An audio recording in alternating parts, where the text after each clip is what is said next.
फ्रांसीसी अखबार में लिखा है हमारे नबी सल्लल्लाहु अलैहि वसल्लम का नाम एक शख्स ने अपने नाटक में इस्तेमाल किया है।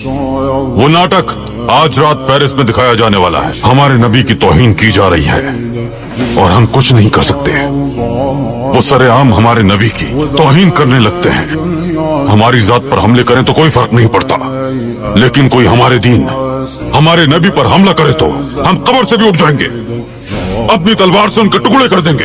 वो हमें मार डाले, हमारे गोश्त के टुकड़े टुकड़े कर दे, अपने नबी की हुर्मत के लिए हम राख बनकर भी उठ जाएंगे। आखिरत में अपने पैगंबर को मुंह दिखाने के लिए हम लड़ेंगे, क़यामत तक उनसे लड़ते रहेंगे इंशाअल्लाह। ये कागज के टुकड़े इस बात का सबूत है कि हमारा सामना गैरत से आ रही दुश्मन से है। हम उनके जैसे नहीं बन सकते, लेकिन अपने दिफा से भी गुरेज नहीं करेंगे। फ्रांस के सफीर को फौरी बुलाया जाए। जो आपका हुक्म मेरे सुल्तान।